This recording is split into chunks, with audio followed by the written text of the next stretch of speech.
ভাইজান, যাদেরকে সংবিধানের চতুর্থ স্তম্ভ বলা হয় এবং ভাঙড়ে একাধিক থানা হয়েছে, একাধিক পুলিশ প্রশাসনও রয়েছে, এবং কলকাতা পুলিশের আন্ডারে থাকার সত্ত্বেও কিভাবে শাসকের লিটল বাহিনী সাংবাদিকদের উপর আক্রমণ করছে থানার সামনে, আমি ভেবে পাচ্ছি না এরা কোন পর্যায়ে পৌঁছেছে।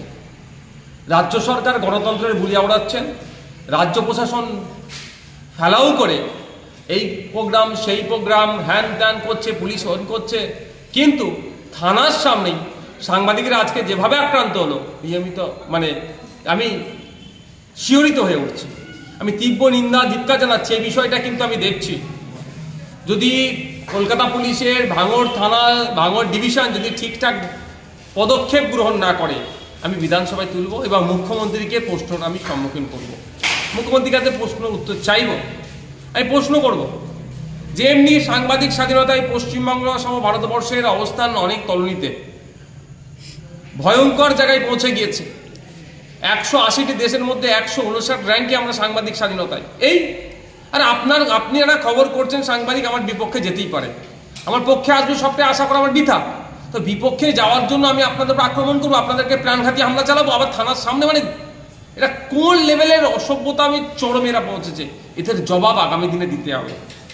মানুষ তো দিচ্ছে না জবাব। সাংবাদিক বন্ধুদেরকে বলবো নিরপেক্ষতা বজায় রেখে আপনারা এদের দুর্নীতির বিরুদ্ধে লড়াই করে যান। ইভেন নওশাদ সিদ্দিকী আমারও ভুল হলে আমারও আপনারা সমালোচনা করবেন। আপনারা সমালোচনা করলে আমি মনে করবো আমরা ভুলটাকে আমি ঠিক করে শুধরে নেব। আর পুলিশ প্রশাসন যদি ওই চাটুকারিতা করে, তাহলে পুলিশ প্রশাসনকে কিন্তু জবাব দিতে হবে, কারণ থানার সামনে ঘটনা ঘটেছে এবং সিসিটিভি ফুটেজে সম্পূর্ণভাবে দেখা যাচ্ছে কে বা কারা। শওকত সাহেবের এক চালা আপনার আহসান সাহেব, তার নেতৃত্বে যেভাবে হয়েছে আমি ভেবে পাচ্ছি না। উনি একজন নিজেকে লিডার বলে দাবি করেন, তিনি একটা গুন্ডাদের মতো যেভাবে মারামারিতে জড়িয়ে পড়লেন, এর খেসারত ওনাকে দিতে হবে। সাংবাদিকরা যদি এইভাবে মার খায়, তাহলে সাধারণ মানুষ কতটা আতঙ্কে রয়েছে আজ ভাঙড়ে। একদম, এইটা অ্যাকচুয়ালি এইগুলো যারা ফ্যাসিস্ট চিন্তা ভাবনা নিয়ে চলে, তারা সবসময় এগুলোকে করে। সমাজে একটা আতঙ্ক তৈরি করে রাখবে, সোসাইটিতে একটা এই ভয়ের পরিবেশ তৈরি করে রাখবে। এমন পরিবেশ হয়ে যাবে যে মুখ খুলতে সাহস পাবে না সাংবাদিকরা। সাধারণ মানুষ তো দূরের কথা। কদিন আগে মধ্যপ্রদেশে দুর্নীতি হয়েছে, তার বিরুদ্ধে খবর করেছে, পিটিয়ে খুন করে দিয়েছে। উত্তরপ্রদেশে সেখানে দুর্নীতি হয়েছে, খবর করেছে, তাকে খুন করেছে।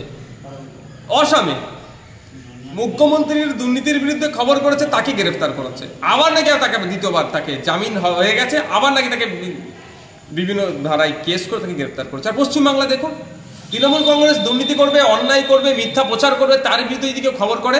আমাদের গতকাল কি আমাদের ভাঙড়ে এক সাংবাদিক আপনার আব্দুর রশিদ শেখ, সে একটা খবর করছিল, তাকে রীতিমতো তুলে নিয়ে গিয়ে অপহরণ করা টাইপ করে তাকে মারধর করেছে। এগুলো সব আমরা দেখছি। এগুলো নিয়ে দুটো দিক, একটা হচ্ছে রাজ্য প্রশাসন কি করছে আমরা দেখবো। যদি প্রশাসন তার মতো কাজ না করে, আইনের দ্বারস্থ হবে, কোর্টের মাধ্যমে হবে। গতকালকের ঘটনা এবং আজকের ঘটনা, যেটা ডিজিটাল প্ল্যাটফর্মে সাংবাদিকদের উপরে যেভাবে আক্রমণ নেমে এসেছে গতকাল এবং আজকে, এগুলো নিয়ে কোর্টে যাব এবং সাথে সাথে বিধানসভাতেও কিন্তু আমি প্রশ্ন করব। তখন কিন্তু কনসার্ন ডিপার্টমেন্টাল মিনিস্টারকে উত্তর দিতে হবে, কারণ পুলিশ মন্ত্রী আমরা কে জানি। কিন্তু এই রশিদকে তুলে নিয়ে যাওয়ার পরে পুরো থানার সামনে থেকেই তুলে নিয়ে গিয়েছে, গিয়ে মারধর করেছে, কিন্তু পুলিশ 24 ঘন্টা পার হয়ে গেছে, এখন কোনো অ্যাকশন নিল না। আমরা তো দেখছি, আমাদের কাছে এখনো খবর আছে, ওরা খবর নিচ্ছে, দেখছি পুলিশ কি নিচ্ছে কি নিচ্ছে না। Police in action, police over action, দুটো বিষয় আছে। এটাকে নিয়ে কিন্তু আমরা কোর্টে যাওয়ারটা রাস্তা খোলা আছে। বললাম কি, পুলিশ যদি মনে করে কাউকে বাঁচাবে, কোর্টে যে পুলিশকে জবাব দিতে হবে। আজকে এই আক্রমণ করার আগে পুলিশের সঙ্গে শাসক দলের নেতারা বৈঠক করেছে আমাদের সামনেই, করেই তার পিছন দিয়ে আমাদের আক্রমণ করলো। দেখুন কি বৈঠক করেছে সেটা আমি বলতে পারবো না। তাদের তখন পার্টি অফিস কোনটা আর কোনটা থানা এখন গুলিয়ে ফেলে তারা নিজেরাও। তারা দেখবেন অনেক সময় দেখবেন আইসির কলার ধরে মারছে, সিউড়িতে দেখলেন কেন এই ধরনের এই অবৈধ লোকেদের সাথে, অবৈধ মিনস যারা সমাজ বিরোধী, তাদের সাথে এই নেক্সাসের ফলে দেখবেন বিভিন্ন জায়গায় পুলিশকে তৃণমূলের লোকেরাই মারছে। কেন মারছে? এই দুর্নীতির সাথে যুক্ত আছে বলে। আমি চাইবো না ভাঙড় থানার, যদিও ভাঙড় থানার একটা অফিসারকে তো ওই 60 সালে তো মেরেছিল, আমি সেই ঘটনার পুনরাবৃত্তি হোক আমি চাইবো না। কিন্তু যতটুকু আমরা দেখতে পেয়েছি, যেটা ফুটেজ আছে, যেটা রেকর্ড আছে, সেটা হচ্ছে আপনার থানার সামনে আহসান মোল্লার নেতৃত্বে গুন্ডা মস্তান সমাজ বিরোধীদেরকে নিয়ে ডিজিটাল প্ল্যাটফর্মে যারা কাজ করে সেই সাংবাদিকদের উপরে আক্রমণ করেছে, চড়াও হয়েছে। এটা আমরা দেখেছি। আর শওকত মোল্লার ঘনিষ্ঠ আহসান আমরা সকলেই জানি। এর জবাব কিন্তু এদেরকে দিতে হবে, ছাড়ের কোনো জায়গা নেই। ভাইজান, প্রশ্ন উঠছে গণতন্ত্রের, কারণ যেভাবে প্রশাসন থাকা অবস্থায় যেভাবে শাসকের লেটেল বাহিনীরা অত্যাচার করছে, তাহলে কি থানা এবার তৃণমূলের পার্টি অফিস বলা যেতে পারে? দেখুন, যদি মানুষ থানা থেকে মুখ ফিরিয়ে নেয়, পুলিশের উপরে ভরসা দিয়ে কমে যায়, তাহলে মানুষ কি হবে? মারামারি হবে, হানাহানি হবে, কাটাকাটি হবে, আইন হাতে তুলে নেবে। এটা আমি কোনো মতেই চাই না। তাই আমি অনুরোধ করব প্রশাসনের কাছে, অবিলম্বে ব্যবস্থা গ্রহণ করা হোক, যারা কালপিট তাদেরকে গ্রেফতার করে সর্বোচ্চ শাস্তির ব্যবস্থা করা হোক। তাহলে কি নিরাপদ নয় এ রাজ্যের সাংবাদিকরা? কি বলবেন? এ রাজ্যের কেউই নিরাপদ নয়। যারাই তৃণমূলের ঝান্ডা ধরে বেড়াবে তারাই নিরাপদ। কেন, এ রাজ্যের পুলিশ বলুন, আইনজীবী বলুন, লয়ার বলুন, ছাত্র বলুন, ছাত্রী বলুন, ডাক্তার বলুন, মাস্টার বলুন, ইঞ্জিনিয়ার বলুন, কেউই নিরাপদ নয়। এ রাজ্যের একজন ভালো প্রতিষ্ঠিত ব্যবসায়ী সেও নিরাপদ নয়। তৃণমূলের ঝান্ডা ধরো, তোলা ভাগ দাও, তাহলেই তুমি ব্যবসার ভাগ দাও, তাহলেই তুমি নিরাপদ। অতএব রশিদের উপরে যে হামলাটা হয়েছে, আব্দুর রশিদ খুব ভালো ছেলে, এটা অত্যন্ত নিন্দনীয়। এটাকে মেনে নেওয়া যায় না। কেন, ভারতবর্ষের সাংবিধানিক রাইট অনুযায়ী গণতন্ত্রের চতুর্থ স্তম্ভ হচ্ছে মিডিয়া জগৎ। মানুষ সে তার কথা বলবে, মিডিয়ার কাজ সেই কথাটাকে স্প্রে করে সারা রাজ্যে ছড়িয়ে দেবে। অতএব এই ধরনের একটা মিডিয়ার উপরে হামলা, এটাকে মেনে নেওয়া যায় না, অত্যন্ত দুঃখের। তারপরেও বলি, রশিদ এবং কিছু কিছু সাংবাদিক যারা পাচাটা নয়, তাদের সাবধানে থাকতে হবে এদের হাত থেকে বাঁচার জন্য।